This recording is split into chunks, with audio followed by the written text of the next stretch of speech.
Hello WCHS and welcome to this week's episode of Wctv. I'm Tyler Geffert. The Lynx leaders traveled to Waukee last Saturday, November 5th, and participated in the Iowa Student Learning Institute, or ISLE's annual RISE conference. So if you're not a Lynx leader, you're probably wondering, what is RISE, what happens at a RISE conference, and what did our Lynx leaders do? Antonio went along and got us the story. On November 5th, some students from Webster City headed out to Waukee for the annual RISE conference.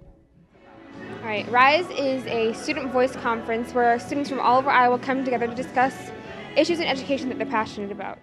Just meeting so many different students that are involved in so many different things and have so many interests, but they all have the same common goal of wanting to have students have a voice in their education and things that they're involved in and issues that affect them. I think that's really powerful. One thing that I look forward to when I come to RISE is getting into discussions with kids from other parts of the state and just being able to have a civilized conversation about issues that are troubling America and not just getting into fights about you're wrong about this or you're right about that. One thing that I probably will never forget about RISE is I get to wear a banana suit during lunch every time we come. So it's just something that keeps everyone in a fun mood. It sounds like the Lynx leaders are really trying to make a change for our schools, but some things never change, like Lynx sports success. For some, fall sports have ended, and others are still going strong. Hi, I'm Jake Nellis with a sports update. A few weeks ago, the Lynx volleyball team traveled to Sioux City to take on Bishop Heelan during the 4A Region 1 final. Unfortunately, they lost 0-3, but finished the season 16-15. Great job, girls. Around the same time, Tyler Boltina represented the Lynx during the state cross-country meet, finishing 87th with a time of 17 minutes and 42.2 seconds. Great job representing the Lynx, Tyler. The Lynx football team are now the official Class 3A district champions. They took on Norwalk for the state playoff game, beating them 33-14. Then they took on Boone last week, beating them 21-19.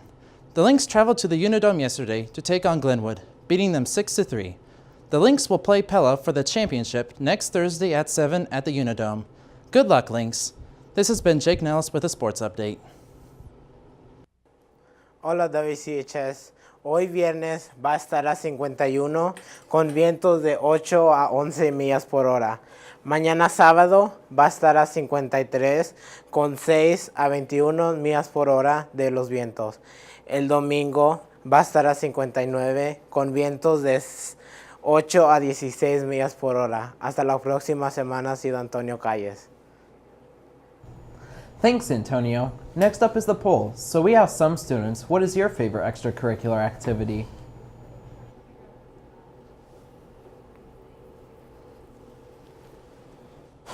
My favorite extracurricular activity is cross country. My favorite extracurricular activity is show band. Basketball. My favorite extracurricular activity is concert band.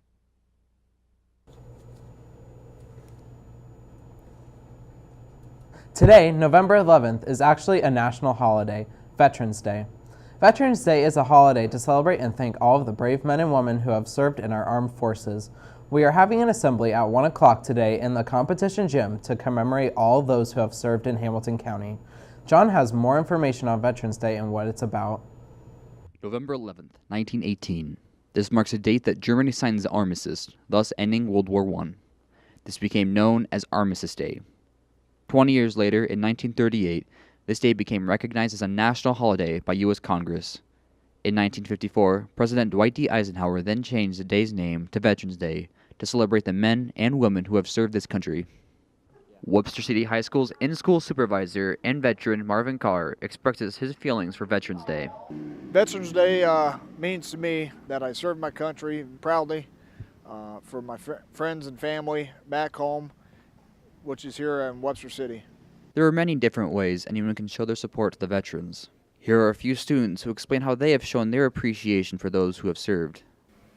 I thank the veterans by writing a personalized letter in my U.S. history class with Ms. Garvey, and also by writing a thank you letter to all veterans in the newspaper with the other class officers.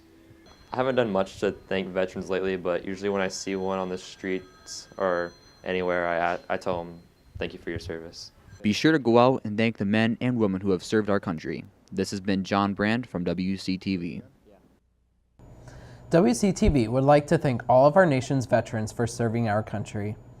To finish off, next Tuesday, November 15th, the high school and middle school jazz bands will have a concert at the middle school at 7 p.m. That's all for this week, WCHS. Next week, there will be a new anchor at the desk. So for now, I'm Tyler Geffert for WCTV.